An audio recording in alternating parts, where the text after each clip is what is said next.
nasihatin teman kerja, Bu. Bro, duit lu banyak, bayar zakat dong. Kita bisa diomelin balik, siapa sih lu ngatur-ngatur gua, duit-duit gua. Tapi coba kalau yang ngomong bosnya, yang punya jabatannya. Hei, semua karyawan, akhir bulan semua gaji saya potong ya 2,5% untuk zakat. Gak suka, cari kerja tempat lain. Enak ngomongnya, karena punya kuasa. Dan kekuasaan itu cuma alat. Ya. Nah itu dia. Bukan berarti kita nggak boleh bahagia di dunia. Bukan berarti banyak uang teh dosa, punya jabatan itu dosa. Enggak, bisa jadi pahala. Tapi ingat itu dia tadi, semuanya cuma jadi jalan untuk tambah dekat sama Tuhan. Gitu. Enak kan nanti jadinya hidupnya buat Allah. Nolongin orang juga sama. Ya orangnya balas budi, nggak balas budi, urusan dia. Kita nolongin dia kan bukan supaya dia suka, biar Allah suka, weh. Tapi kelakuannya nyebelin kok, ya meninggal nggak ditanya kelakuan dia, ditanya kelakuan masing-masing. Tapi kamu nggak marah, kamu kan udah baikin dia, dia malah jahat.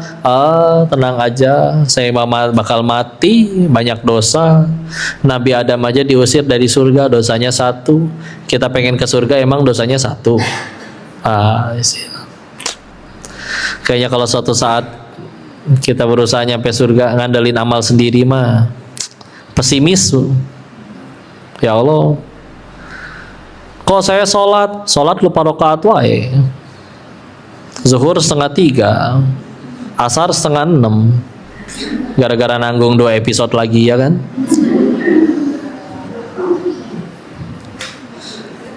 Tapi kan istiqomah kok, istiqomah naon, istiqomah kuliah kulhu, nggak ganti-ganti. Kemarin ganti tahu kok, iya ganti ke ina atau ina kan, lebih pendek. Saya kalau sholat sujudnya lama, karena lagi sujud mikir kan, habis ini tasyahud apa berdiri teh. Itu ya Allah, malu kalau ingat sholat sendiri mah, mengges ngebut teh. Allah bersama Rabbil alamin sami Allah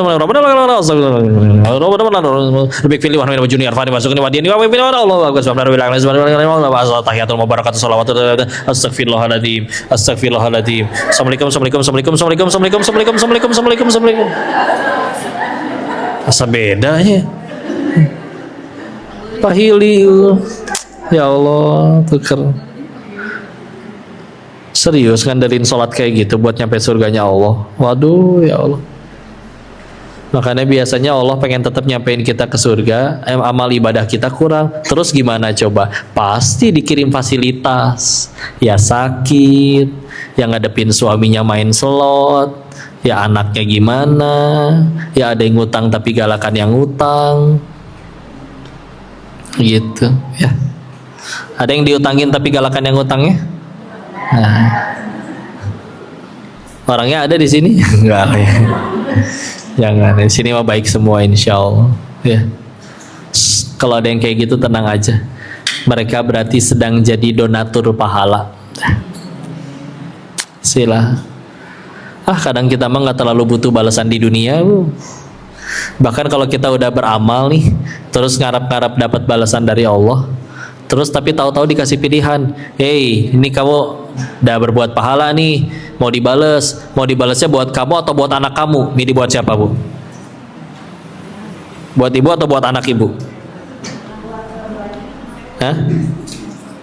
Kebanyakan kadang milih buat anak ya. Orang tua mah apa sih yang terbaik lah untuk anak.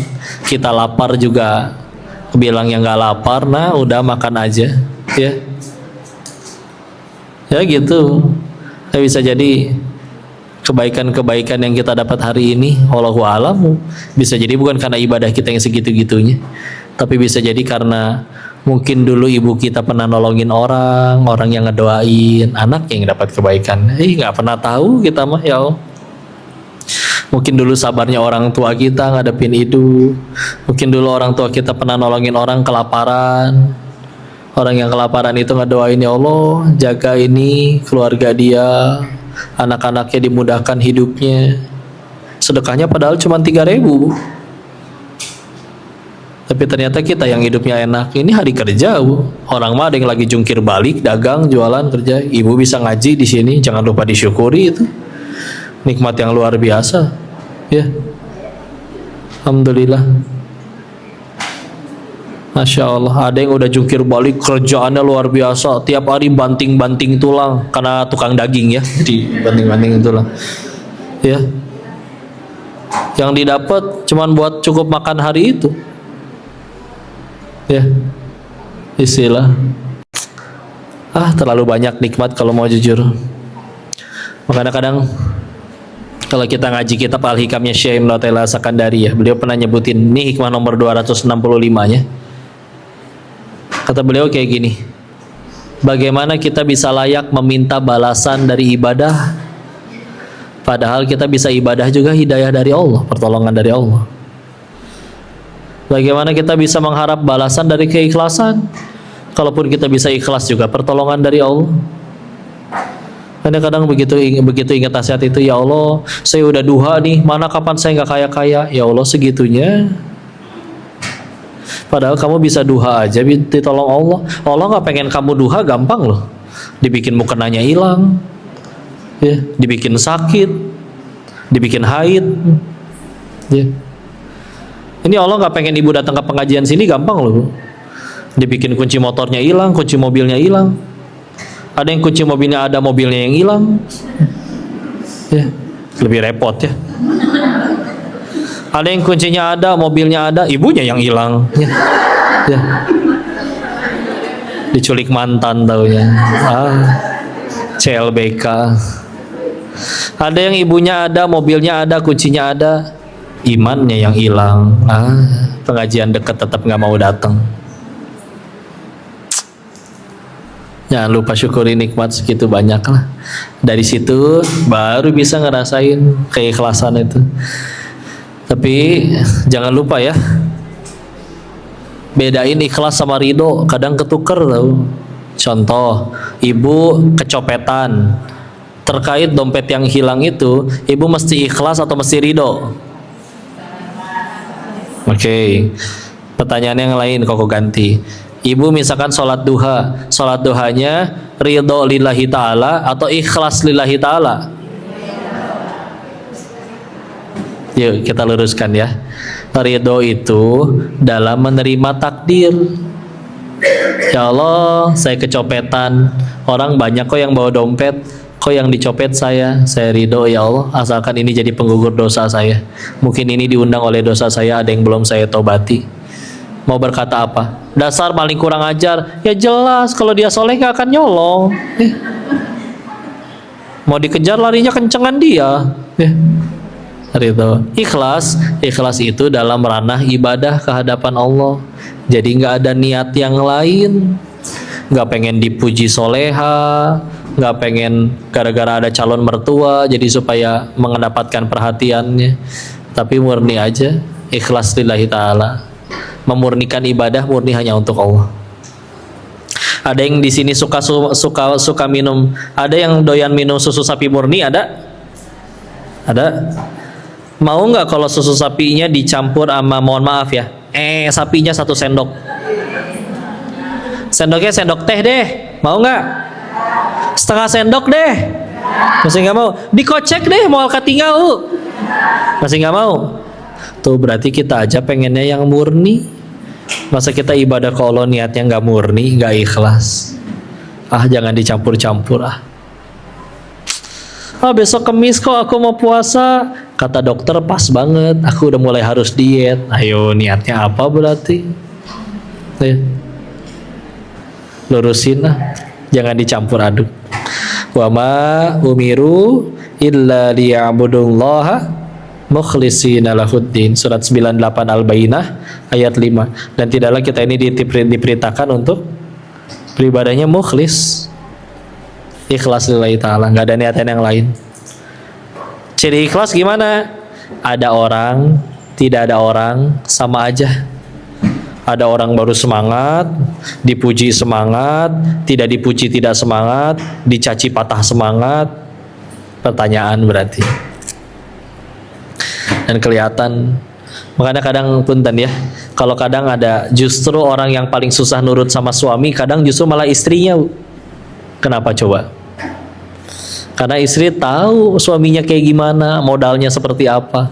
Di luar iya dia bos, tangannya dicium, nasihatnya dinantikan. Di rumah Allah bangun subuh aja 9:30. Ya. Jadi makanya ikhlas itu ada orang nggak ada orang sama aja. Karena begitu akhirnya kita jadi orang yang di depan orang baik, di depan orang rumah tidak baik. Oh, itu susah bagi orang rumah untuk nurut sama dia. Asa beda nih orang. Ya. Dan akan mudah untuk bisa ikhlas tadi ketika dia sebetulnya ngerasa terus aja dia lagi diliatin Allah. Baik ketika sendirian di kamar nggak ada siapa-siapa, dia nyadar lagi diliatin Allah. Baik ketika di hadapan banyak orang, sama ya. Dan itu lama-lama hati bisa ngerasain mana yang ikhlas, mana yang ibu aja bisa mendeteksi kan kira-kira mana pujian yang peres, mana pujian yang tulus ya.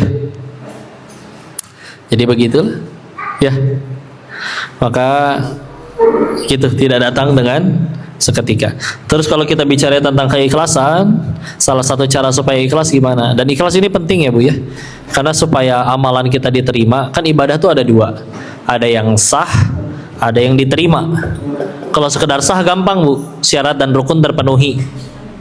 Laki-laki habis main bola keringetan bau kelek, dia langsung sholat bisa. Wudunya belum batal tapi badannya dekil, bau asem, lupa rokaat pula. Sah sih bisa jadi sah, diterima belum tentu. Apalagi niatnya gara-gara aduh nggak enak nih diajak sama pelatih saya, masa saya nggak ikut sholat. Jadi niatnya sebetulnya takut diomelin pelatihnya aja ya. Maka itu kalau sah sekedar sah. Nah tapi kita perlunya yang diterima. Karena kalau sampai diterima gini Bu, kalau ke manusia kita berbuat 1000 kebaikan bisa dilupain gara-gara sekali salah. Papa mah nggak pernah peduli. Ya. Kalau ke Allah kita berbuat 1000 kesalahan, ada satu aja kebaikan yang Allah ridho, Allah terima, Allah punya kuasa ngampunin 1000 dosa sisanya. Ya. Gimana caranya biar diterima? Tadi harus ada dua. Satu, niatnya benar. Dua, caranya benar. Gimana niat yang benar teh? Niatnya ikhlas lillahi ta'ala, tulus, lurus, nggak ada niat pengen dipuji. Kelihatannya gimana? Sendirian atau ada orang sama aja dia pasti, karena tujuannya Allah. Ya, nggak acting intinya. Ya. Yang kedua, selain niatnya benar, caranya benar. Gimana cara yang benar teh? Cara yang benar, maka dia ngikutin yang dicontohin Rasul, ittiba. Jadi ada yang niatnya benar, caranya salah, nggak bisa. Contoh, oh saya nyolong nih korupsi biar supaya nanti dibagi-bagiin, rugi. Karena niatnya salah, meskipun niatnya benar, tapi caranya salah, nggak keterima. Duitnya betulan keluar tapi nggak keterima. Atau kok saya pengen tambah taat, gimana caranya? Makanya tadi saya sholat subuhnya 6 rakaat, nggak bisa. Niatnya bener tapi kan caranya juga harus bener. Oh Nabi caranya sholat subuh 2 rakaat, ya udah saya juga 2 rakaat, jangan ditambahin ya. Seperti itu ya. Maka insya Allah itulah jalan ke ikhlasan, nggak datang seketika. Atau kalau cara yang lainnya gimana? Harus punya amalan rahasia. Dan namanya rahasia berarti yang tahu cuman ibu sama Allah. Terserah apa aja. Pengen mulai tahajud, satu rumah tidur nggak ada yang tahu, ibu sholat sendirian. Dan sholatnya jangan sambil live TikTok ya, nanti jadi susah jaga keikhlasan ya. Maka itu lebih mudah. Atau ada juga orang yang pernah ikhtiar kayak gini, setiap berangkat pergi kerja dia beli nasi kuning dekat rumahnya, sebungkus saja semampunya. Nanti nyampe dimanapun, ketemu di lampu merah, ketemu siapa kasihin ya. Itu sampai yang jualan nasi kuningnya heran itu, si ibu doyan banget tiap hari beli, padahal kita mah nggak pernah makan, dikasih ke orang ya. Dan karena nggak ditanya-tanya, ya udah ngapain saya pengumuman, Pak saya beli nasi uduk bapak buat saya sedekah loh, nggak usah diumumin, biarin aja ya. Udah. Kok tapi ternyata ketahuan, ternyata selama ini teman kantor ada yang sejurusan, searah, jadi ngeliatin saya selalu ngebagiin, malah viral di kantor. Gimana cara nyikapinnya? Maka kalau yang ketahuan sudah ada, yang nggak ketahuan harus lebih banyak. Yang nggak ketahuan berangkat satu. Pas pulang ternyata kita beli lagi 2 bungkus, nggak ketahuan.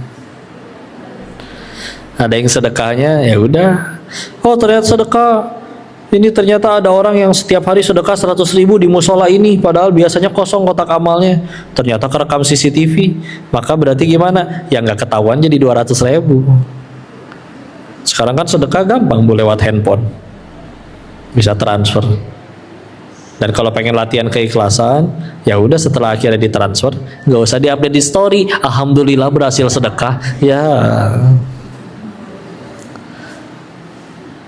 Bukan nggak boleh sih. Dulu Sayyidina Umar bin Khattab juga menunjukkan sedekahnya. Tapi kita yakin khusnuzon beliau menjaga hatinya, sanggup menjaga hatinya tetap ikhlas. Tapi akhirnya juga jadi contoh teladan, orang-orang yang ngikutin beliau jadi ikut sedekah. Ya. Dan kita nggak tahu, bisa jadi setelah akhirnya beliau ngelakuin yang kelihatan, ternyata diam-diam pas nggak ada siapa-siapa, akhirnya beliau juga sedekah sendiri juga. Kan namanya amalan rahasia. Jadi salah satu cara untuk bisa latihan ikhlas harus punya amalan rahasia. Terserah Bu, silakan apa aja, ya. Diam-diam doain saudaranya, diam-diam doain orang yang pernah jahatin dia, tapi doainnya yang baik-baik ya. Mampusin dia kok, mampusin, jangan ya. Latihan keikhlasan, ya. Ada lagi nggak cara buat latihan keikhlasan? Ada cara lain, tapi ini cara yang paling lama, yaitu pakai waktu. Perhatikanlah kenapa biasanya yang lebih bijak, lebih nggak gampang marah-marah, lebih legowo jalanin hidup, biasanya yang udah sepuh. Kenapa? Udah kenyang sama capeknya dunia. Kecewa sama orang pernah, kecewa sama teman pernah, kecewa sama tabungan pernah, kecewa sama jabatan pernah. Dia sudah nyampe di titik, siapa lagi dong ya yang nggak akan ngecewain? Dia akhirnya nemu cuman satu, kayaknya yang belum saya lakuin tinggal ambil wudhu, sujud deh. Sujud, taat, ikhlas lillahi ta'ala. Tapi juga akan tetap nyesel. Nyeselnya nyesel kenapa? Nyesel kenapa nggak dari dulu takwa ke Allahnya. Ya. Kalau muda-muda kan, oh saya belum pernah kaya, oh harus kaya dulu, nggak peduli halal haram. Begitu ngerasain jadi orang kaya, aduh ternyata nggak seenak yang dibayangkan ya. Bisa beli makanan 100, perutnya nggak muat. Bisa beli villa 1000, nggak mungkin tiap hari pindah-pindah villa. Masa tiap malam packing, pegel ya. Yang paling nikmatin villanya siapa? Di puncak tuh, si Mamang sama si Bibi yang jaga, seger tiap sore berenang. Lari-lari di taman indah, ya Allah, Mamang, Bibi. Nanti malam kita tidur mau di lantai berapa sayang? Oh indah ya Allah. Orang mau nginep di situ bayar semalam 15 juta, dia mah digaji. Token habis tinggal telepon. Dan kadang SHM-nya, sertifikat hak miliknya atas nama si Bibi itu nggak bisa pakai nama koruptornya. Si Bibi aja nggak tahu, tapi nggak dihisap. Makanya kadang kalau kita pikir pengen hidup enak mah, mendingan ibu pada jaga villa aja di puncak, enak hidupnya. Yang punyanya belum tentu datang setahun sekali. Tiap bulan gaji karyawan, token habis kudu ngisi, dan kayaknya nggak mungkin punya villa ngisi token 20.000 dilepehin sama setrumnya juga. Ngisi 1 juta habis seminggu. Nah gitu ya. Udah pernah kecewa dengan itu semua. Sudah sampai di titik siapa lagi dong yang akan ngecewain? Gitu ternyata jadi orang kaya gitu-gitu aja. Kalau dia masih buntu, belum kenal Allah, setelah kaya saya mau apa ya? Biasanya pengen dikenal. Akhirnya makanya ada orang kaya mulai terjun ke keartisan, ngundang-ngundang artis, bikin podcast, sampai akhirnya dia ikutan jadi artis. Setelah udah populer, ternyata nggak enak juga ya, kemana-mana ini foto, rariwu, dan segala macem. Apalagi ya biar enak, biasanya pengen menjabat. Setelah menjabat, sama, tidak semudah yang dibayangkan. Bayangin waktu 24 jam Sama perlu makan, perlu tidur, ngurusin diri sendiri aja kadang nggak cukup. Ini ngurusin rakyat jutaan orang, ya Allah, belum hisapnya, ya Allah. Iya, kalau mimpinya benar bisa jadi pahala jariah yang luar biasa juga. Tapi kalau menyalahgunakan, repot Bu. Kita meninggal tanggung jawab sama dosa sendiri aja repot, belum tentu cukup ibadah kita. Zolim jadi pemimpin, ya Allah, bertanggung jawab atas berapa juta orang itu. Ya. Ketika udah kenyang mentok semuanya, ya udahlah, kayaknya tinggal Allah aja. Ya udah nyampe situ, ya udah itu.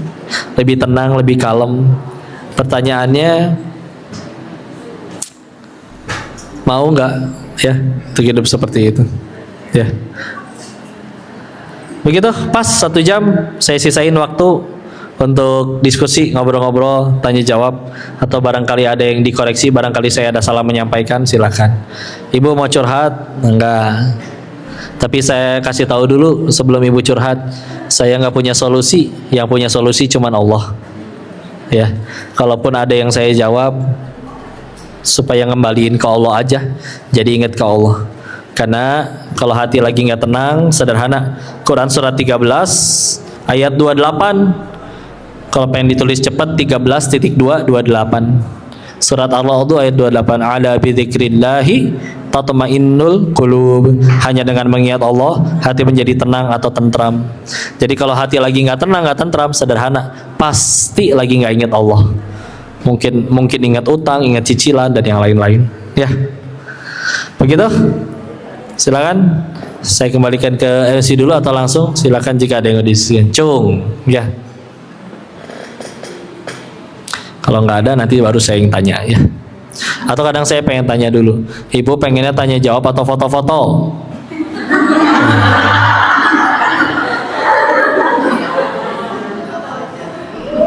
Ya udah, nanti kita foto ya.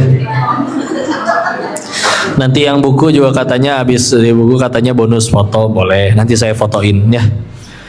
Dan kalau pengen tanda tangan, nggak harus tanda tangan saya juga kok Bu. Boleh tanda tangan ibu masing-masing juga boleh, nggak apa-apa.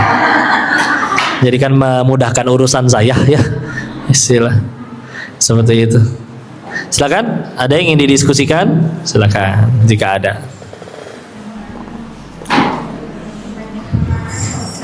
Kenapa? Ibu teh orang Bogor semua ini. Orang Bogor semua. Ada yang dari luar Bogor, Cung. Dari mana, Bu?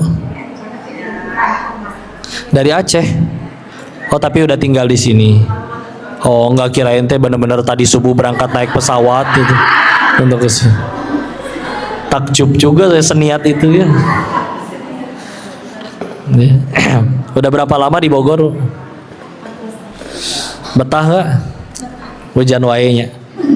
Nah, kalau di Aceh azannya lama, jam 8 bisa baru isya, ya. Di sini lebih cepat, ya. Di Aceh bangun jam 5 masih bisa tahajud, karena kadang azannya setengah 6 pagi baru azan, ya. Di Bogor, ya tadi azannya 4:36 kalau nggak salah, ya. Lebih cepat lagi di mana? Surabaya. Wah, Surabaya jam 19.00, jam 7 malam, orang udah bubaran sholat isya Bu, udah keluar masjid, ya. Lebih cepat, ya. Ada yang mau didiskusikan, ditanyakan? Silakan, jika ada. Ya, Ibu silakan. Pakai mic ya Bu, nyampe nggak Bu? Atau di WA aja Bu? Pakai ini mic-nya, dioper. Oh ya, kedengeran kok ya. Silakan. Waalaikumsalam warahmatullahi wabarakatuh.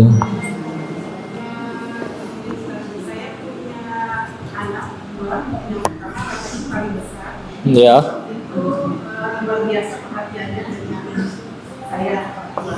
Ya, anak pertama laki-laki. Anak kedua. Ya, terus.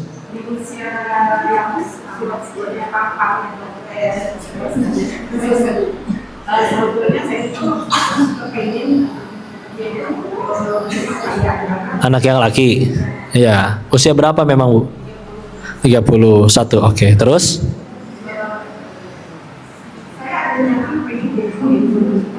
Iya.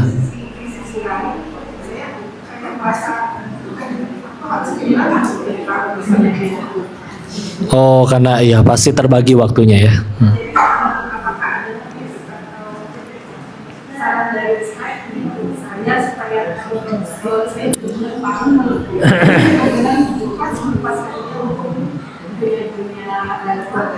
Iya. Baik.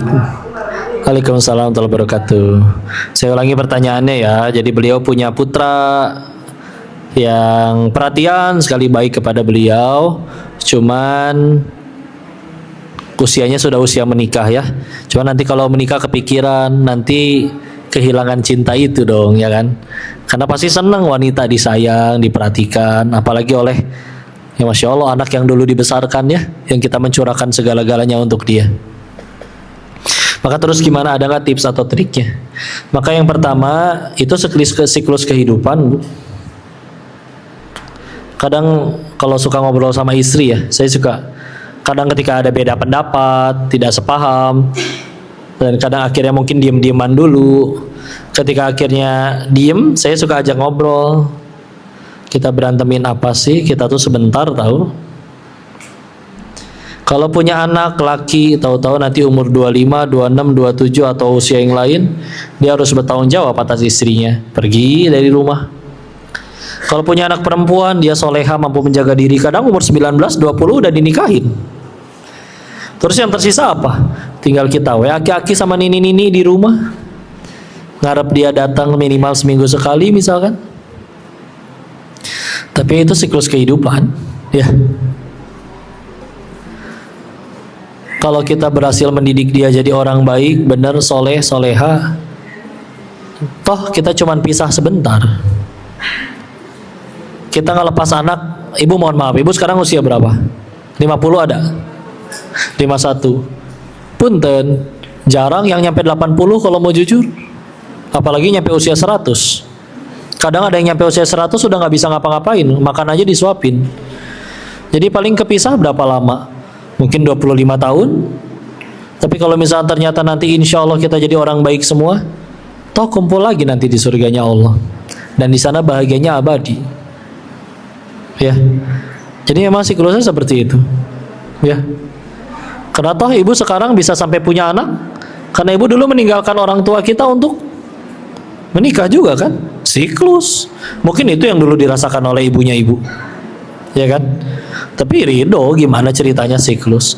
Toh selagi jadi orang tua yang takwa dan anak-anak yang takwa, kita kumpul lagi kok. Dunia mah sebentar. Sebentar. Nah justru karena sebentar itu kita jadi tidak menyia-nyiakan setiap momen. Setiap kali kumpul ketemu bener-bener yang gak fokus main HP doang, tapi akhirnya jadi benar-benar menjaga setiap momen itu ya. Tapi memang begitulah. Ini Allah pengen mengajarkan bahwa ya kita bukan berarti nggak boleh bahagia di dunia ini ya. Tapi memang Allah udah nyiptain tempat bahagia sesungguhnya, yaitu surganya Allah. Kita nyampe sana atau enggak tergantung di dunia yang sekarang kita ngapain. Jadi bismillah, kita sekarang lagi di audisi untuk mencari tahu mana yang pantas untuk pulang ke surganya Allah. Jadi bahkan kalau ada yang nggak punya anak, saya suka bilang kayak gini, Bu, wahai para pejuang garis 2, ada di sini yang pejuang garis 2? Masya Allah. Saya izin ya, dengan anak itu pasti ketemu, Bu. Paling cepat ketemu di dunia, paling lambat ketemu di surganya Allah. Pertanyaannya satu, kita mati ke surga atau enggak? Itu jauh lebih penting. Ibu promil, terusin, Bu. Tapi saya izin menguatkan, promil yang sukses, yang berhasil itu bukan yang nyampe punya anak, tapi adalah yang semenjak promil dia tambah dekat sama Allah. Mau punya anak atau enggak. Sekali lagi, kalau suka ngingetin, kita pasti mati. Dan kalau suatu saat kita nyampe surganya Allah, kalau pengen jujur, bisa jadi bukan karena ibadah kita, tapi bisa jadi ibu masuk surga justru karena sabarnya ibu menanti keturunan. Gak ada yang sia-sia itu. Setiap malam menangis. Berapa kali ibu menangis ketika ngelihat tespek garis 1 melulu. Saya kalau dulu nguatin istri, test packnya gak di satu lagi. Saya suka bercandain kayak gini. Ya udah, nanti kita jangan beli test pack di situ lagi aja. Di situ mah nggak jual yang garis 2. Kita cari apotek yang lain. Masih sambil nangis istri, tapi sambil ketawa. Karena jangan lupa, bisa jadi kita malah menyia-nyiakan satu karunia yang juga besar, yaitu suami yang mau rela ikut berjuang bersama-sama. Yang dia sadar dia nggak bisa apa-apa, tapi dia nggak pernah biarin kita nangis sendirian. Kita nangis sama-sama. Oh, itu mahal. Dan kita hidupnya kan kayak gitu. Dulu kita ngerasa kayaknya bahagia kalau udah kuliah, SMA mah gini-gini aja. Begitu kuliah stres, banyak tugas. Kuliah kayaknya bahagia nanti pas udah kerja. Begitu kerja, aduh ya Allah, dimarahin bos melulu. Gitu aja kita mah. Coba jujur Bu, dulu ibu pengen nikah sama si bapak karena pengen bahagia kan? Terus sekarang kenapa sumber penderitaan ibu adalah, yo, jangan kufur ya. Ya adalah mungkin kurang bersyukurnya. Dan punten Bu, saya juga nggak sedikit ngelihat yang merasa kayaknya saya bahagia nanti pas punya anak. Allah tahu, nggak ada yang tahu, bisa jadi nanti justru ujiannya di anak ya. Bu, anak itu Masya Allah, kalau kita ngurusnya benar-benar benar, dia bisa jadi kebaikan bagi dirinya, bagi orang tuanya, bahkan bagi dunia. Tapi sekalinya kita salah ngurusnya, dia bisa nggak cuma nyakitin diri sendiri, nyakitin orang tuanya, bahkan nyakitin orang lain. Jadi memang nikmat anak itu, tapi juga perjuangannya Masya Allah. Saya ngelihat sendiri gimana perjuangannya istri nyusuin, 2 lagi, kembar soalnya kan. Aduh capeknya seperti apa, nggak disusuin sakit ya. Nanti tambah gede dikit ngigit coba ya. Berdarah ya. Aduh ya Allah. Makanya pahala wanita itu Masya Allah ya. Makanya kau cuma bisa bilang selamat menikmati ladang pahala yang luar biasa itu. Mulia demi Allah wanita itu ya. Sampai kalau wah, rasa fisik paling sakit bagi laki-laki itu patah tulang, kata dokter. Rasa fisik paling sakit bagi wanita adalah melahirkan, baik mau sesar ataupun normal. Melahirkan itu kata dokter, pernah ada dokter yang bilang kayak gini, melahirkan itu 27 kali lipat lebih sakit daripada patah tulang. Tapi banyak kan yang mau. Itulah cintanya ibu ya. Rela tuh mereka. Makanya Allah titipin rahim itu di tempat yang kuat, di wanita ya. Betapa kuatnya wanita dan betapa mulianya ya. Dan rela gitu. Oh, betapa sakitnya. Dulu ingat sekali kalau misalkan lagi kayak kumpul keluarga, terus ada yang lagi hamil, terus ada yang muntah-muntah, terus ngeluh ke suaminya, aduh capek muntah-muntah terus. Kadang istri bisa jadi berbisik, kapan ya bisa muntah-muntah kayak begitu. Makanya bagi yang sudah punya anak, keturunan atau lagi hamil, jangan ngeluh setiap kali muntah-muntah atau apa. Ya Allah, sekian banyak wanita yang rela nangis demi bisa ngerasain muntah-muntah kayak begitu ya. Istri pertama kali hamil muntah-muntah, nangis, alhamdulillah akhirnya muntah-muntah juga, senang muntah ya. Karena ya jadi akhirnya akan cherish every moment gitu, benar-benar menghargai setiap momen kehidupan. Dan itu dia tadi, bisa jadi yang menanti keturunan ini lebih terjamin surganya, karena pahala menantinya luar biasa. Yang lain mah begitu mudah mungkin ya. Ini mah harus udah diurut, udah makan ini, udah kurma muda, buah zuriat, udah inseminasi buatan, ada yang sudah IVF, bayi tabung, biaya nggak sedikit, jungkir balik nyarinya seperti apa. Begitulah siklus. Kata pernah dapat nasihat seperti ini. Rasa paling sakit bagi wanita itu adalah ketika dia dibentak oleh anak yang justru setengah mati dulu dia besarkan. Ya, Masya Allah itu nggak ringan sama sekali. Makanya pahalanya juga luar biasa. Nanti akhirnya ibu punya anak laki-laki, terus nanti akhirnya harus dia jadi suaminya orang lain. Ini saya dapat curhatan dari seorang ibu, analoginya benar-benar tepat banget. Seorang ibu yang punya anak laki-laki itu, dia seperti membangun istana yang amat sangat indah, yang benar-benar dia letakin dari batu bata pertama. Dan setelah jadi istana yang indah, dia harus rela ada ratu yang tinggal di situ, tapi bukan dirinya, yaitu istri. Ketika kita didik dia benar-benar jadi pria yang baik, beriman, bertanggung jawab, kita demi Allah harus rela melepaskan dia untuk jadi raja bagi ratu yang lain. Tidak mudah itu. Makanya punten, kalian juga udah pada jadi mantu ya, tolong bersabar sama ibu mertua kalian, karena rasanya pasti kayak gitu. Serius. Kalaupun ada kebaikan yang dirasa didapat dari suami kalian, jangan lupa bisa jadi ada andil dan perjuangan dari ibunya. Ya. Tapi itulah siklus kehidupan bisilah. Yang ya di situ Allah menyediakan pahala yang amat sangat banyak. Demi Allah. Dan sampai Nabi aja ditanya kan, bahwa kita meninggal itu masuk surga bukan karena ibadah kita, tapi karena rahmat dan kasih sayang Allah. Kapan rahmat dan kasih sayang Allah itu datang? Bisa jadi ketika Allah ridho ngelihat kita berjuang sabar ngadepin takdir yang ditetapin sama Allah. Menanti keturunan sekian lama, sebagaimana Nabi Zakaria menanti keturunan 80 tahun, tapi tetap berdoanya apa? Walam akum bidu'aika rabbi syaqiyya.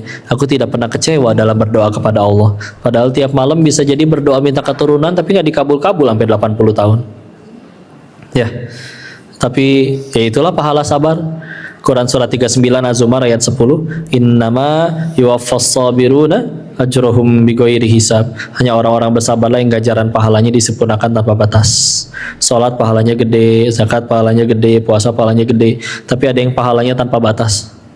Sabar. Selamat menikmati pahala yang luar biasa itu ya. Akan ada harinya bisilah. Suatu saat kita lagi ngantri di pengadilan Allah, terus kita ngelihat, aduh, itu orang dihukumnya parah banget. Dosanya apa tuh? Begitu akhirnya kita nanya, dia dosanya ini kok. Aduh, mana saya juga pernah.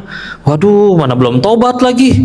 Wah, gimana nih? Pas giliran kita masuk pengadilannya, ternyata dibilang lolos. Kok lolos? Kan di dunia kamu nanti keturunan sekian tahun. Kamu pikir itu sia-sia? Dan kamu tetap bersabar ngadepin itu, gak ada yang sia-sia. Istilah. Selamat menikmati ladang pahala tersebut ya. Dan kalau suatu saat teteh udah pada nyampe surganya Allah, terus koko nggak ada, tolong cariin koko ya. Ingetin ke Allah kita pernah ngaji sama-sama. Allahu a'lam. Ada lagi? Silakan. Yuk silakan. Agak keras ya biar kedengeran. Waalaikumsalam warahmatullahi wabarakatuh. Enggak.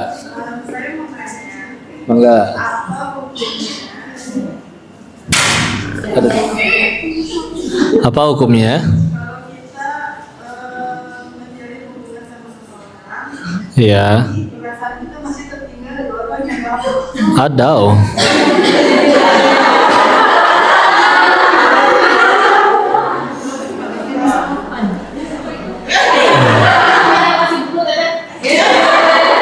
Oh, yang nanya dikasih buku, Masya Allah.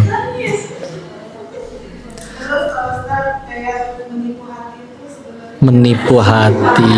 Ih, Masya Allah.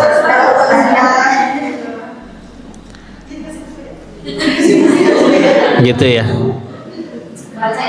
Gini, perasaan tertarik dengan lawan jenis itu fitrah, manusiawi.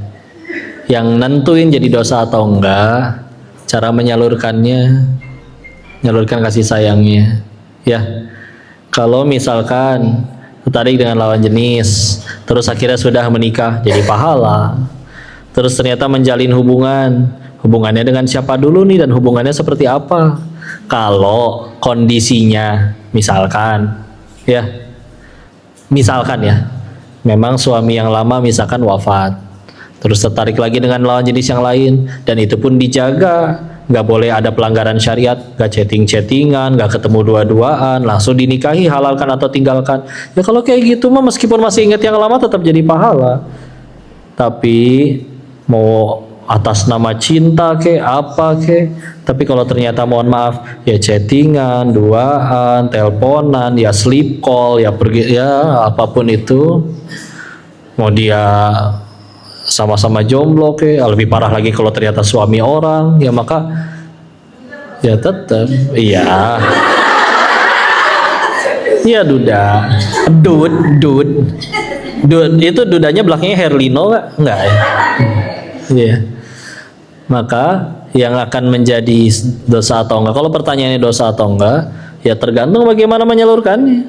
Kalau emang ternyata dia ya udah duda, kitanya juga single, terus ada perasaan, minta ke Allah untuk dibantu, dihalalkan, akhirnya jadi hubungan yang halal, ya nggak jadi dosa. Tapi kalau cuman mau dia duda kayak, mau dia janda kayak, mau dia ya apapun lah ya itu ya. Tapi kalau ternyata mohon maaf ya pacaran, kita nggak pacaran kok, tapi kita ke pengajian doang. Oh asik ya. Ya udah, ta'arufnya berarti ta'arufnya harus yang syar'i.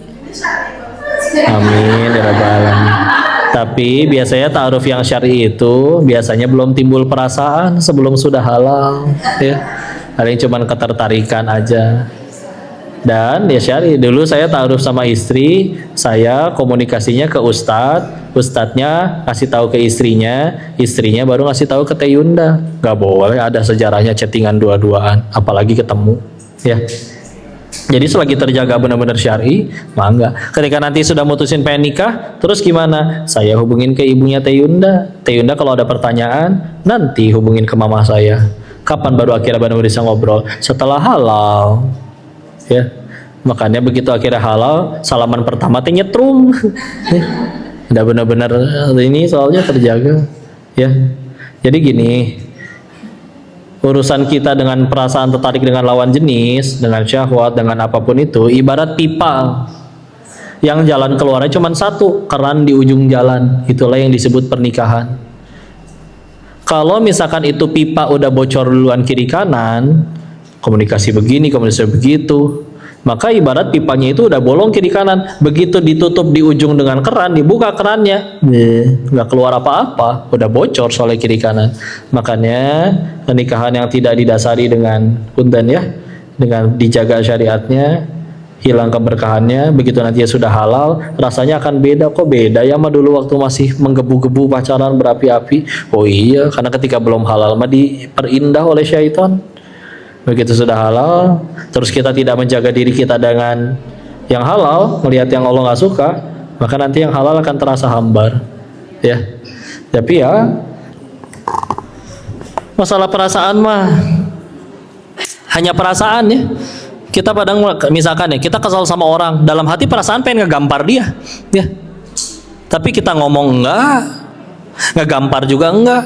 Terus begitu ada pikiran itu muncul, langsung astagfirullah, nggak jadi dosa, orang cuman perasaan. Ini perasaan nih, maka tinggal nanti penyaluran perasaannya. Selagi tidak ada pelanggaran syariat, ya hukumnya tidak jadi dosa. Ketika nanti ada pelanggaran syariat, yang dihukumi ya pelanggaran syariatnya. Jadi gimana tuh? Jaga wisilah. Atau kalau jodoh pasti jadi. Kalau nggak jodoh mau kita gimana pun komunikasi seperti apa, ya ibarat kalau ada yang pacaran 9 tahun gak nikah, ya berarti selama ini kita cuma ngasuh jodoh orang ya. Maka ya yang dijaga seperti itu ya, ketaatan kepada Allahnya. Dan kalau dianya soleh betulan, maka dia akan segera menghalalkan atau tinggalkan dan tidak akan membuka celah ya. Bismillah. Jadi gitu, wallahu alam. Bisa. Semoga segera kita terima undangan halalnya ya. Bismillah. Siapa tahu nikahnya di sini kolam ya. Ya. Ya. Ada lagi? Silakan. Ya, Teteh silakan. Waalaikumsalam warahmatullahi wabarakatuh.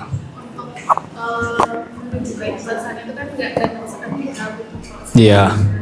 Terus ketika kita berusaha ikhlas dan berdoa kepada Allah dengan keikhlasan, tapi kadang ada momen-momen yang mengingatkan kita kembali ke hal itu yang membuat kita sedih atau kecewa. Nah, itu kan maksudnya itu masih butuh proses gitu. Saya kira menurut Pak Denis, apa yang sebenarnya yang Allah ajarkan kepada kita dalam proses keikhlasan itu, tapi hati masih sama. Ini gimana maksudnya? Dijahatin orang dulu. Entah kita dijahatin orang atau misalnya kan dikecewakan sama teman, Iya. ada misalnya perkataan orang lain yang sampai hari ini masih kita ingat dan dia bisa kayak gitu ya, kita kayak masih melukai hati gitu.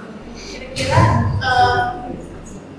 karena ikhlas itu nggak bisa instan gitu, juga kan butuh proses sampai pada hari ini. Kira-kira untuk menenangkan hati ini sebenarnya itu apa sih yang sebenarnya Allah mau sampaikan ke kita gitu? Ya. Baik, bismillah. Ya, proses ikhlas tidak instan. Kadang kita bisa jadi masih teringat sakitnya lisannya dia, betapa menyakitkannya perbuatannya dia, siapapun itulah ya. Maka gimana cara pertamanya? Ganti sudut pandangnya. Terbiasalah berpikir bahwa bahkan kalau bisa ya, setiap kali kita diminta memperkenalkan diri, biasanya kan kita jawab, saya dokter di rumah sakit ini, saya direktur di sini, saya apapun itu.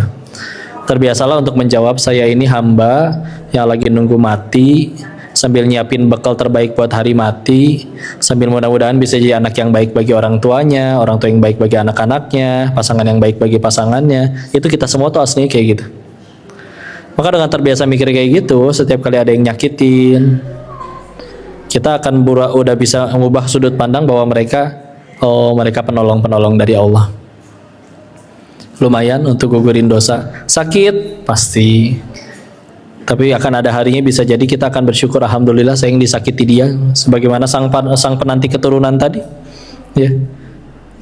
Bisa jadi ketika kita nanti di pengadilan Allah, kita dibilang lolos-lolos aja. Kenapa? Kan udah dijahatin sama orang itu.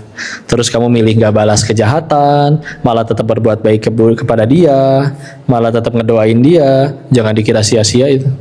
Jadi pahala itu tidak didapat dari ibadah mahdoh saja. Ibadah mahdoh itu adalah ibadah yang ada tata cara bakunya. Kayak sholat. Sholat kan harus ngadep kiblat, menutup aurat, ada aturan rokaatnya ya. Ada juga yang goir mahdoh. Apa goir mahdoh? Kayak gitu, sabar ngadepin orang yang nyakitin. Itu jangan dikira nggak ada pahalanya tuh, yang besar itu justru ya. Jadi ketika akhirnya kita udah ganti sudut pandang, ya ibarat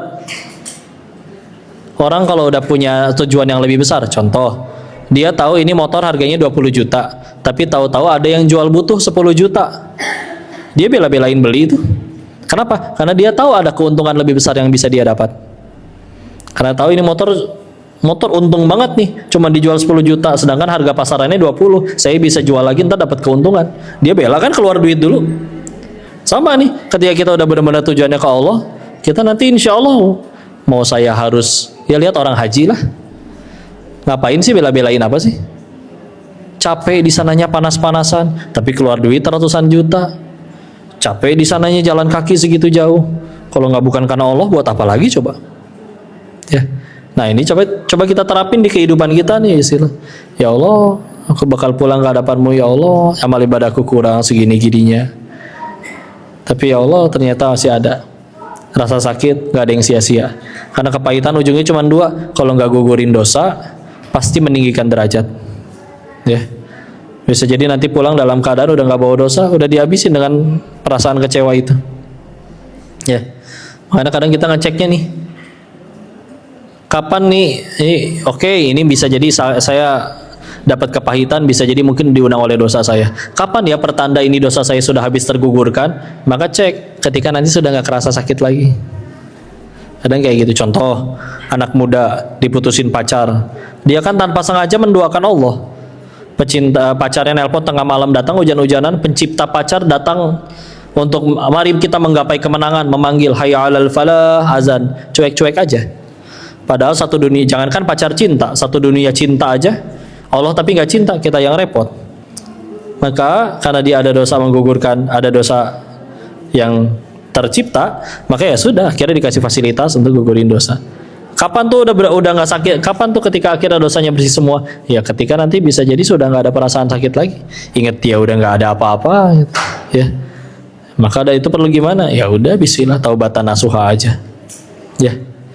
Kan jelas-jelas saya korbannya, kok dia yang jahat, kenapa saya yang harus tobat? Nabi Adam juga korban, digoda, tadinya nggak mau makan buah terlarang, tapi iblis ngegoda.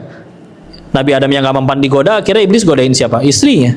Ketika akhirnya digoda istrinya dan sama-sama tergelincir, doanya nggak nyalain istrinya, nggak nyalain iblisnya. Rabbana zalamna anfusana wa illam taghfir lana wa tarhamna lanakunanna minal khasirin. Wahai Tuhan kami yang zalim. Surat ke-7 Al-A'raf ayat 23. Karena bagi orang yang sudah tujuannya ke Allah, nggak peduli apapun yang terjadi dalam hidupnya, yang dia pikirin cuma satu, gimana caranya saya tambah dekat sama Allah. Ini saya dijahatin sama dia nih, masih sakit sampai sekarang. Gimana caranya gara-gara ini saya tambah dekat sama Allah. Nabi Yunus dimakan ikan paus, padahal cuma sekedar lelah dakwahin umatnya. Apakah di dalam perut ikan paus nyalahin umatnya? Enggak, nyalahin diri sendiri. La ilaha illa anta subhanaka inni kuntu minadz dzalimin. Surat 21 Al-Anbiya ayat 87. Tidak ada ilah selain Engkau, maha suci Engkau, sesungguhnya aku yang zolim. Aku zolimnya belah mana? Beliau maksum kok, beliau nabi kok, pahalanya banyak kok, nggak ada dosanya kok, tapi malah ngaku saya yang zolim ya Allah. Ya, kalau kita udah bisa punya hati yang ikhlas untuk apapun kejadian malah sibuk tobat, lebih mudah nanti insya Allah untuk ngelepasin. Udahlah, bismillah, nggak apa-apa, nggak apa-apa. Karena ya itu dia, orang jahatin kita kalau mau jujur nggak melulu karena dianya jahat kok, tapi kadang hanya karena satu hal aja, karena dia manusia. Kita nolong orang, orangnya pengen balas budi, di tengah OTW balas budi orangnya meninggal, berarti dia nggak balas budinya karena apa? Karena jahat atau karena nggak ada umur? Nggak ada umur. Yang repot kalau kita ngerasa aku baru bahagianya nanti nunggu semua orang baik ke aku. Gimana ceritanya? Daripada bikin 7 miliar orang baik ke kita, kayaknya lebih gampang membuat satu suka sama kita. Tapi kalau yang maha satu ini mencintai kita, mudah bagi Allah untuk bolak-balikan hati orang yang urusan sama kita. Dan inilah perjalanan teh.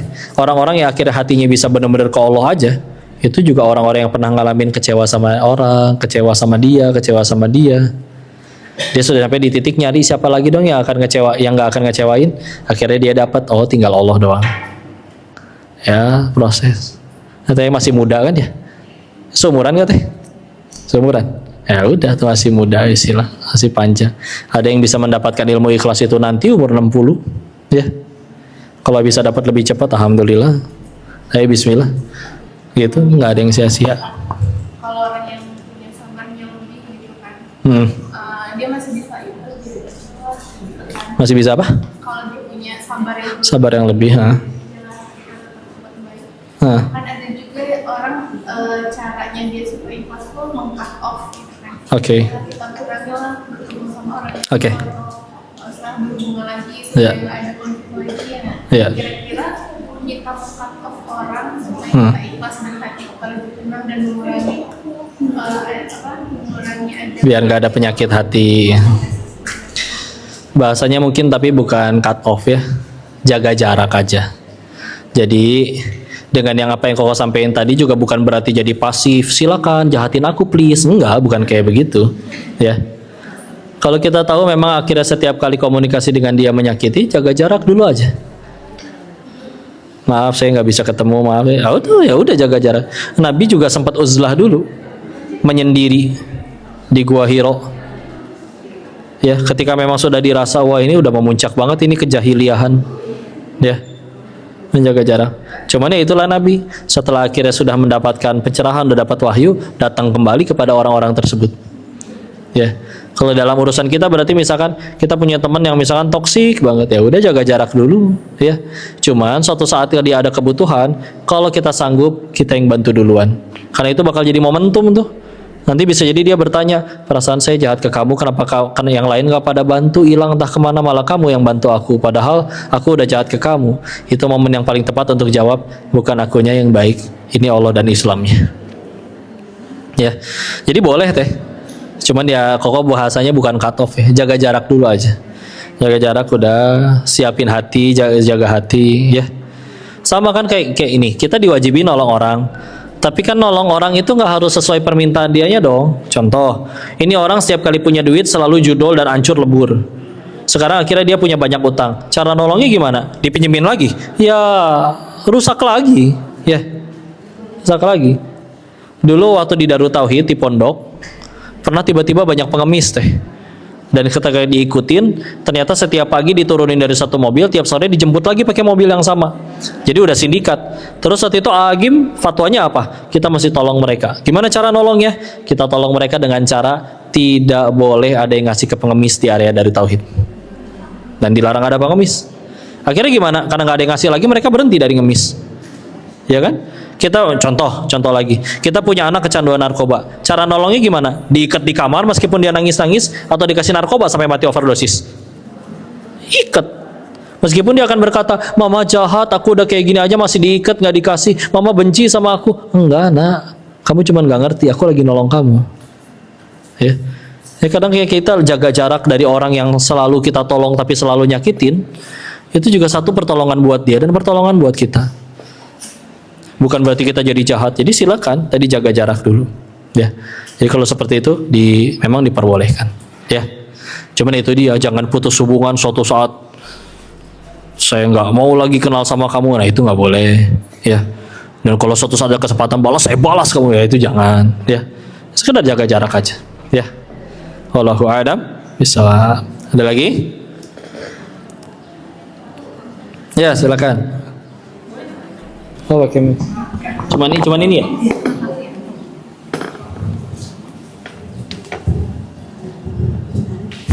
Ya, semoga suaminya siap. Bismillah. Waalaikumsalam warahmatullahi wabarakatuh. Pengen sharing ya, kemudian ada diskusi. Ini pengalaman pribadi. Dulu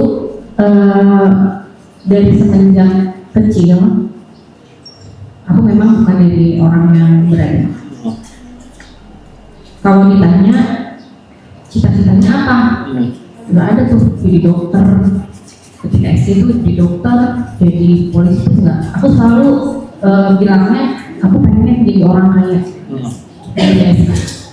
SD itu saat orang-orang mungkin anak-anak yang lain bermain, karena kebetulan orang tua aku tuh PNS, pulang itu sore, aku tuh dari SD sudah terbiasa untuk bekerja di tempat tetangga, entah itu cuci piring, entah itu membersihkan apapun yang cuman diberi uang 2.000 atau 5.000 hanya untuk mengisi kekosongan karena orang tua aku nggak ada.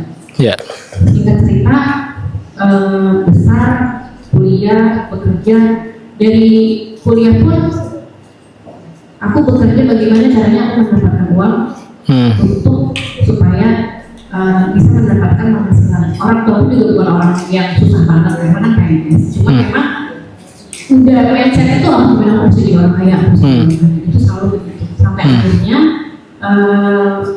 selesai kuliah, bekerja waktu itu di bank yang memang gajinya itu hanya 700.000.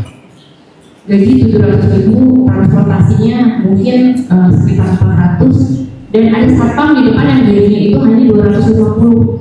Akhirnya gaji itu aku kasih ke satpam itu, aku pikir satpam itu gajinya cuma 250, aku kasihkan sampai aku berhutang ke ibuku karena uang gaji itu nggak cukup. Kemudian setelah itu besar, aku minta sama Allah, kok hidupku gini-gini aja ya, kerja udah, usaha udah, sementara teman-temanku di umuranku tuh sudah pakai handphone yang memang lebih bagus. Kalau kayak dulu tuh mereka sering bermain ganti-ganti, sementara aku nggak punya. Kerja dan akhirnya Allah mengabulkan satu titik yang memang aku minta sama Allah dengan doa-doaku. Ya Allah, aku pengen bekerja, aku pengen jadi orang yang memang punya, dan bagaimana caranya pekerjaan aku itu atau usaha itu bisa bermanfaat untuk orang-orang. Sampai ada di titik yang memang Allah tuh kasih rezeki sama hari itu bisa 1 miliar aku dapat. Alhamdulillah. Ya. Tapi hati manusia ternyata berubah. Kita bicara berubah karena apa? Mungkin seperti lingkungan tuh memang betul mempengaruhi.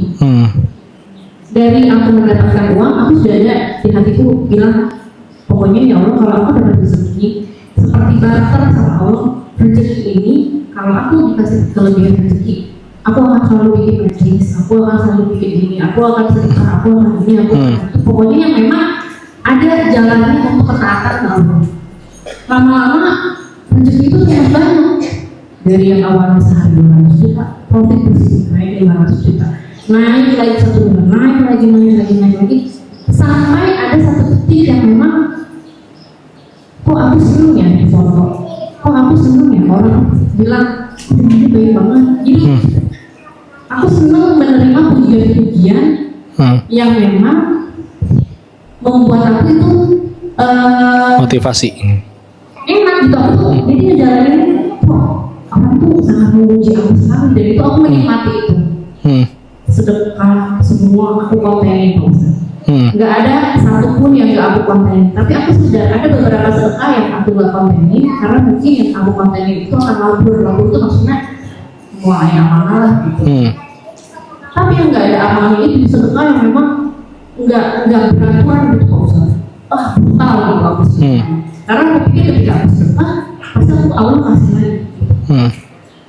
Nah sampai di satu titik hidup tuh mungkin jadi seperti kosong. Apa yang aku cari lagi gitu? Yang seperti Pak Ustadz tadi bilang, oh iya ternyata setelah kita punya apa yang kita punya itu akan menjadi biasa aja. Berbeda dengan kita nggak punya, ketika kita melihat orang pakai mobil ini kita pengen mobil ini bagus. Tapi setelah kita punya menjadi kosong dan biasa aja. Sampai dari yang banyak itu niatku sudah berubah. Aku rasanya lebih enjoy, lebih senang ketika aku memberi orang tuh melihat, karena dengan seperti itu konten-kontenku tuh naik gitu. Owner skincare basicnya dulu flexing, bener nggak sih Pak Ustadz? Awalnya aku nggak flexing, cuma karena kayaknya trennya tren flexing nih, jadinya flexing. Segala kas mahal di foto, niat itu sudah berbelok arah sampai di satu titik Allah ambil semua.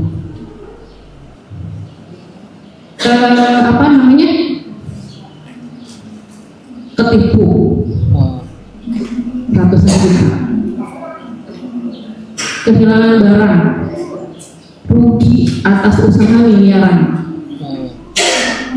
Tapi sampai dengan hari ini aku pikir ini mungkin ujian ya, karena memang hal itu tuh nggak sesuai dengan apa yang aku minta dulu.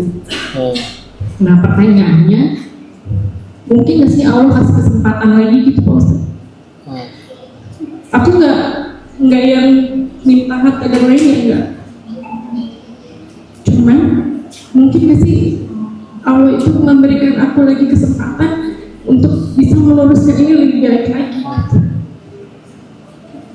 Itu sih Pak Ustadz. Ya.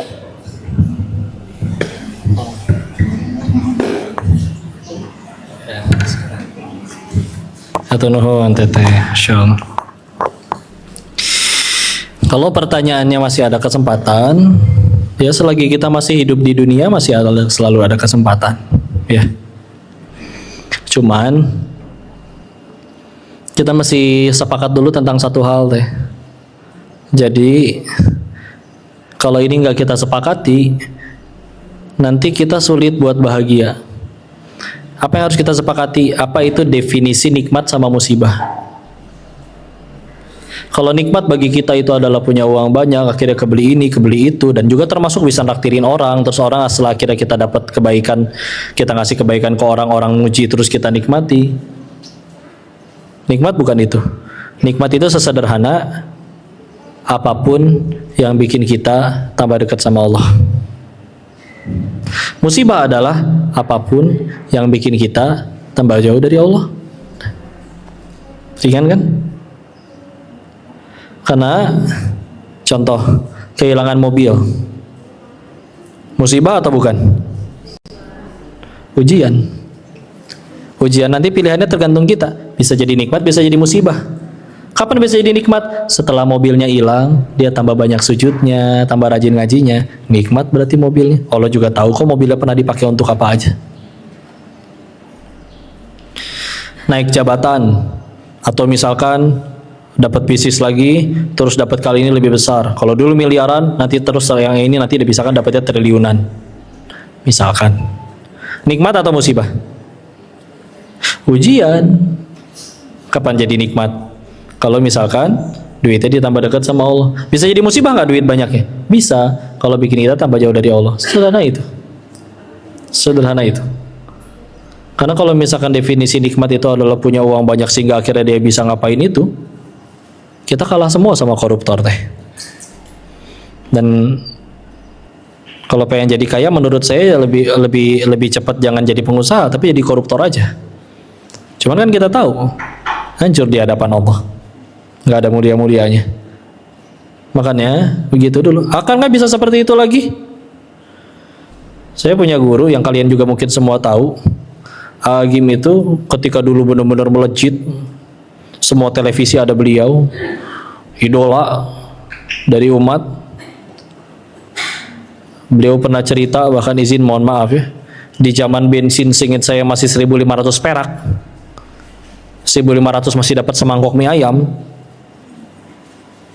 Beliau itu mohon maaf ya, semenit aja 5 juta rupiah. Jadi kalau ngisi kultum 7 menit 35 juta tuh. Kali 30 episode misalnya, semenit 5 juta, di zaman duitnya segitu. Dibukakan dunia sebesar-besarnya. Runtuhnya kapan? Beliau nggak ngelakuin pelanggaran syariat. Ya kita tahu setelah beliau akhirnya ya 2006-2007 ya. Tapi beliau mengakui ada pergeseran di hati yang tadinya Allah jadi harta, jadi dunia. Dan lagi dicabut lagi kemelekatannya. Dan ibarat kayak gini, beliau tuh ilmu kelapa namanya. Kelapa jatuh dari pohon itu nggak ada yang pelan, kebanting. Begitu beres, dibacok, dijenggut, sampai akhirnya habis semua, diparut, digetok. Begitu beres digetok, dimasukin itu tuh warut sampai akhirnya jadi parutan kelapa. Begitu udah jadi parutan kelapa, sampai sisa keluar tinggal saripatinya. Ya. Di saat itu kemurniannya keluar gitu. Emas, cara bersihin atau ningkatin kadar emas gimana? Dibakar sampai benar-benar emas yang segitu keras jadi cair leleh. Nanti semua yang lainnya tuh akan hilang karena terbakar, yang tersisa tinggal emasnya. Jadi impurity-nya, kemurniannya naikkan. Kemurniannya naik. Ya. Akankah seperti itu lagi? Mudah bagi Allah. Tugas kita tuh satu sebetulnya. Mantesin diri. Pertanyaan yang paling sering diajukan orang Indonesia adalah, kok apa doanya biar ini, kok apa doanya biar ini, doa pengen punya keturunan, doa pengen jadi orang kaya, doa pengen menjadi apapun itu. Tapi pernah kepikiran nggak, sebelum kita angkat tangan, Allah udah tahu loh kita pengen doa apa. Maka sebetulnya lebih tepatnya sebetulnya bukan doanya apa, tapi pertanyaannya, udah pantas belum doa kita dikabul? Kita udah mantesin diri belum? Mungkin pas lagi jaya-jayanya, orang mau ketemu teteh mantesin diri, dandan, biasa nggak pernah mandi, muji anak teteh, muji-muji ini segala macam, mantesin diri kan? Nah ini ke Allah masa kita nggak mantesin diri? Ya. Karena aslinya Allah udah tahu kita mau doa apa. Makanya kadang mentang-mentang ada yang mentang-mentang dia tahu, Allah Maha tahu, jadi setiap kali berdoa teh, ya Allah, apal meureun, amin. Nah itu agak kurang ajar sih, ya. Kita agak kurang ajar sih. Besoknya mentang-mentang doanya masih sama, ya Allah kayak kemarin, amin. Ya kalau itu nggak boleh, maaf ya, biar nggak tegang. Tapi serius, Allah udah tahu kita pengen doa apa. Pertanyaannya, kita udah lakuin apa supaya Allah tuh mau nolong kita? Makanya tadi sama, apa yang hadir di hidup kita itu, baik harta tambah banyak maupun harta hilang, semuanya judulnya satu, ujian. Kapan jadi nikmat? Kalau bikin tambah dekat sama Allah. Kapan jadi musibah? Kalau bikin tambah jauh dari Allah. Sederhana. Gimana akhirnya biar nambah? Ya sudah, apapun yang sekarang hadir di hidup teteh, semuanya dijadiin jalan tambah dekat sama Allah. Nanti anak begini, ya Allah tahajud. Nanti suami begini, ya Allah tahajud. Nanti uang tambah banyak, ya Allah berarti harus sedekah. Dan ketika nanti itu, kalau versinya Agim, Beliau dari dulu udah dikasih tahu oleh gurunya, akan ada harinya dunia akan datang lagi ke AA, bahkan dalam kondisi yang jauh lebih besar.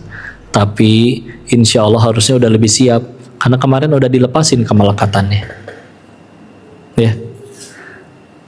Nah, kalau ngelihat teteh dengan pribadinya, yang bismillah insya Allah mudah sekali bagi Allah dibukakan lagi. Tapi ketika nanti itu terjadi lagi, ketika ada orang muji, ketika ada orang berterima kasih yang sampai sebegitunya, kita nanti udah bisa lebih menyikapi dengan baik. Oh, dulu juga begitu. Kalau dulu sekarang iya dong gue, kalau sekarang Allahnya yang baik, bukan saya. Dibilang kaya, Allah lebih ngasih duit lebih banyak ke koruptor. Bahkan Allah lebih ngasih kekuasaan dan kekayaan lebih banyak ke Firaun. Sekaya-kayanya kita teh, kekayaan Firaun kok. Seberkuasa-kuasanya kita teh, lebih berkuasa, lebih besar kekuasaannya Firaun kok. Ya. Tapi masalahnya yang segitu-gitunya itu dan jelas-jelas dari Allah, kita jadiin jalan tambah dekat ke Allah lagi juga enggak? Udah nyikapinnya gitu aja. Ya. Nah gitu, hawa nafsu akan amat sangat menyukai dipuji, dikagumi. Ya. Itu menyukai, ya. Cara kita ngecek cuman tadi aja, kita seneng nggak? Kalau misal ternyata, karena nanti tingkatan ikhlas itu adalah pujian orang, sama cacian orang, sama bunyi ember jatuh, sama aja. Cuman getaran suara yang merambat di udara. Karena yang dia tuju sekarang, Allah suka atau enggak, udah gitu aja. Karena yang ini nggak suka nih, mudah bagi dia untuk mencabutnya kembali. Yang ini suka nih Allah nih, mudah bagi dia untuk menambah-nambahkan mau berapapun banyaknya. Tugas kita jadiin ujian itu jadi nikmat aja, ya. Dan ini banyak orang menderita kenapa? Karena salah memahami definisi nikmat. Hidup saya tidak ada nikmat, saya udah tahajud, udah duha, nggak kaya-kaya. Kamu bisa tahajud sama duha tuh nikmat tahu. Mau tuker seluruh duit yang ada di dunia 1.000 triliun jadi duit kamu, tapi kamu seumur hidup nggak pernah sholat. Emang laku duit kamu di hadapan Allah? Ha? Jadi jangan hilang-hilangin nikmat yang ada. Jangan salah paham tentang nikmat. Nikmat itu sederhana apapun yang bikin kita tambah dekat kepada Allah.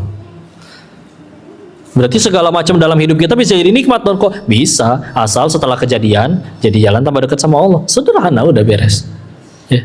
Mau bentuknya yang kita nggak suka atau yang bentuknya kita suka. Karena nggak ada takdir yang buruk. Kita menderita tuh bukan karena takdir buruk. Kita menderita karena takdirnya nggak sesuai kepengen kita. Padahal kata siapa takdir dari Allah itu buruk, pasti baik kok. Dan kata siapa juga yang kita pengen pasti baik, belum tentu juga. Ya, jadi gitu teh. Akan datang lagi nggak? Tergantung tetehnya. Gimana menjadikan titipan dari Allah itu jadi tambah dekat sama Allah? Ya. Tidak mencapai nominal yang dulu, yang banyak, yang besar lagi, mudah juga bagi Allah. Ada yang malah begitu dapat juga akhirnya tetap dilepas lagi, tetap jadi pahala. Karena kita tahu aset kita yang paling berharga mah waktu teh. Kata Nabi akan ada hari di mana dinar dan dirham gak laku lagi. Kita nggak bisa beli nggak bisa booking rumah di surga atau apa. Lakunya amal soleh. Amal soleh. Nah kita hidup lagi ngumpulin itu.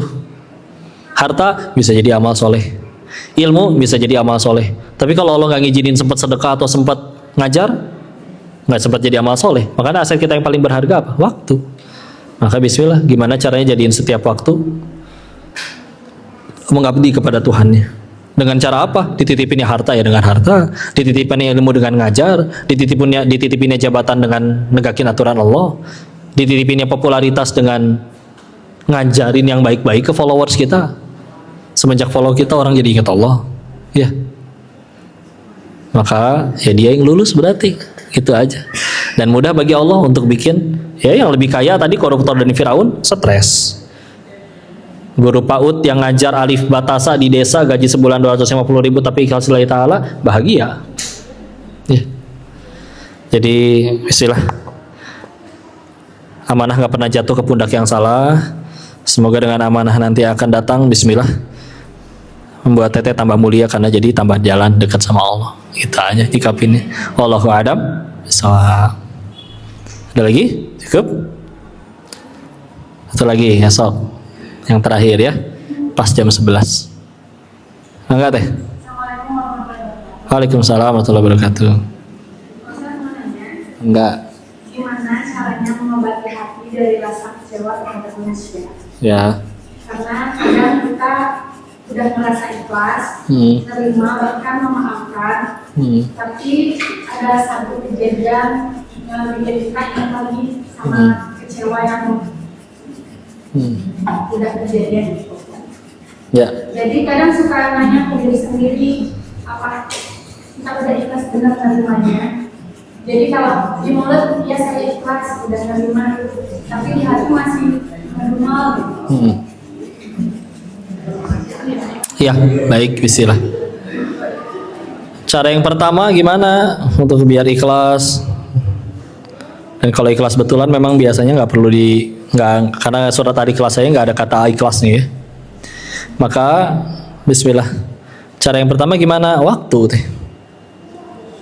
Waktu akan menyembuhkan insya Allah. Meskipun kadang dengan kepahitan dulu, dengan bonyok dulu, dengan segala macam. Makanya tadi kau sebutkan, yang biasanya udah lebih legowo, yang udah sepuh-sepuh. Kau suka diajari, guru kami pernah ngajarin kayak gini ya, cara paling gampang jadi orang baik. Misalkan, kita mati nih. Terus punten masuk neraka. Terus kan nggak betah dong. Pas punggung kita lagi disetrika nih, mohon dong, ya Allah pengen hidup lagi, ya Allah sebulan aja pengen jadi orang baik. Misal, tahu-tahu muncul lagi, saya kok di OCBD lagi. Ya.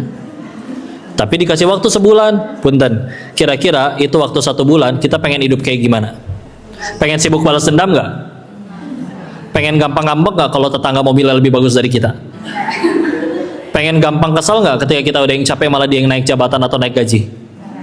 Pengen gampang kesel nggak ketika teman-teman kita taunya bikin grup lagi yang tidak ada kitanya? Nggak peduli kan? Maka terus gimana? Tuh bisa jadi orang baik. Kenapa kudu nunggu mati dulu jadi orang baik? Mending itu dikasih 30 hari lagi. Ayo nawe. Mending itu 30 hari lagi. Emang kita yakin masih ada umur 30 hari lagi? Bisa jadi nanti malam. Ini muka-mukanya dari tadi saya liatin di depan, mukanya dijemput malaikat maut semua di Insya Allah pasti kan? Bakal ya. Dan yang paling penting bukan yang paling lama, tapi yang husnul khotimah. Kalau kalian bisa, kalau demi Allah, kalau kita bisa milih mati, mendingan mati sekarang. Mumpung ngaji. Serius. Ini tahu-tahu lampu jatuh nimpa ibu. Husnul khotimah orang lagi ngaji kok. Serius. Jadi pada panik ya. Ya. Jadi pada dijemputnya pas lagi ngapa-ngapain. Ini mumpung lagi ngaji. Serius. Maka coba bayangin ini ada orang nih, dokter bilang, kamu kanker ya, 2 hari lagi mati. Coba 2 hari lagi dipakai apa coba tuh? Kayaknya nggak akan dipakai balas dendam. Bodoh amat mau dia mau jahat kayak gimana, jungkir balik kayak gimana juga. Yang ada malah, makasih ya udah transfer pahala buat saya. Ini ada kue bolu. Maaf saya cuma bisa ngasih bolu, kamu mah ngasih pahala kamu semuanya. Ada. Makasih. Ya. Itu istilah. Cara paling gampangnya ubah sudut pandangnya. Ya. Dan bahagia kita, atau mau ditukar, ternyata orang yang paling jahatin kita diubah sama Allah jadi orang yang paling cinta sama kita. Emang bahagia juga? Enggak juga. Orang kadang terlalu cinta malah riuh, pengen nemplok melulu. Kita pengen ngapain-ngapain jadi susah, bisilah. Ya udah. Yang lebih enak kan kalau Allah cinta. Dan bisa jadi Allah cintanya bukan karena ibadah kita yang segitu-gitunya, tapi bisa jadi karena sabarnya kita ngadepin orang-orang itu. Ya. Itu dia ya. Wallahu a'lam bishawab. Cukup? Ada lagi? Kita tutup dengan doa ya. Baru habis ini yang buku atau yang foto silahkan ya. Nanti saya fotoin. Ya. Jangan salah-salah foto ya. Ya, kita tundukkan hati dan kepala kita sejenak bermunajat ke sisi Allah ya. A'udzubillahi minasyaitonirrajim. Bismillahirrahmanirrahim. Allahumma shalli ala sayyidina wa habibina wa syafiina wa maulana Muhammad wa sallim radhiyallahu tabaraktahu ta'ala an kulli sahabati rasulillahi ajma'in. Bismillahirrahmanirrahim. Hamdan syakirin, hamdan na'imin, hamdan yuwafi ni'amahu wa yukafi'u mazidah. Ya Rabbana lakal hamdu kama yanbaghi li jalali wajhikal karimi wa 'azimi sultanik. Allahumma shalli ala sayyidina Muhammad wa ala ali sayyidina Muhammad. Allahumma ighfir lil muslimina wal muslimat wal mu'minina wal mu'minat al-ahya'i minhum wal amwat. Allahumma ighfir lana wa liwalidina warhamhum kama rabbawna shighara. Ya muqallibal qulub tsabbit qulubana ala dinik. Allahumma a'inna ala dzikrika wa syukrika wa husni ibadatik. Ya Allah, berkahilah majelis ini ya Allah. Ajarkan ilmu yang bermanfaat saja bagi kami ya Allah. Jadikan sisa usia kami hanya mengejar ridho-Mu saja ya Allah. Sanggupkan kami setiap malam sujud tahajud menyembah-Mu ya Allah. Ya Allah, kabulkan hajat-hajat kami ya Allah. Ampuni dosa-dosa kami. Engkau tahu apa yang kami perbuat di saat sendirian, apa yang terbesit di hati. Siapa lagi yang punya kuasa mengampuni selain hanya Engkau ya Allah. Ampuni dosa-dosa kami yang terang-terangan atau sembunyi-sembunyi, yang telah lalu maupun baru akan terjadi, yang sengaja ataupun tidak sengaja ya Allah. Jangan biarkan kami wafat sebelum taubat kami sudah Engkau terima ya Allah. Jangan biarkan kami wafat sebelum dosa-dosa kami sudah Engkau ampuni ya Allah. Kami titip orang-orang yang kami sayang ya Allah, orang tua, pasangan, anak-anak. Jika ada dari mereka yang belum mau sholat, belum mau menutup aurat, Engkau yang punya kuasa memberikan mereka hidayah ya Allah. Sayangi mereka ya Allah. Dekatkan dengan orang-orang baik, jauhkan dengan orang yang berniat zalim. Yang menanti pasangan, berikan pasangan yang menuntun ke surga-Mu ya Allah. Yang menantikan keturunan, berikan keturunan yang solih, solihah, yang hafiz, hafidhah. Rabbi habli minas solihin, Rabbi habli min ladunka dzurriyyatan thayyibatan innaka sami'ud du'a. Rabbi la tadharni farda wa anta khairul warithin. Rabbi ij'alni muqimas shalah wa min dzurriyyati rabbana wa taqabbal du'a. Istiqomahkan kami dalam ketaatan ya Allah. Anugerahkan kami meninggal dalam keadaan husnul khatimah ya Allah. Selalu gagalkan setiap kali kami akan bermaksiat ya Allah. Cintai kami, jadikan cinta yang mendalam kepada majelis ilmu ya Allah. Jadikan saat paling bahagia lagi hidup kami adalah saat sujud menyembah-Mu ya Allah. Terima amal ibadah kami meskipun jauh dari kata sempurna ya Allah.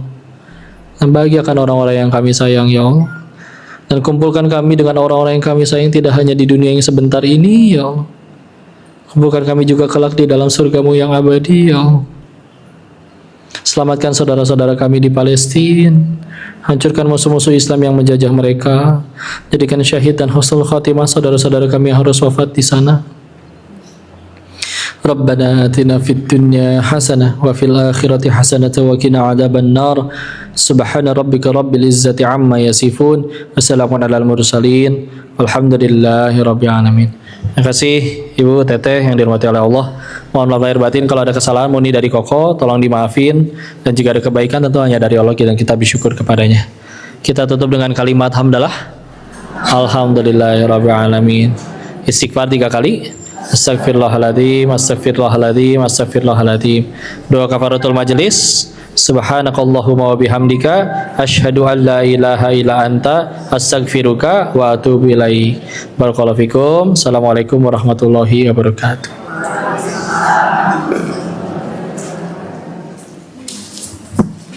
Oh iya. Kasih ya. Yuk ke sesi selanjutnya. Matiin dulu ya. Assalamualaikum warahmatullahi wabarakatuh.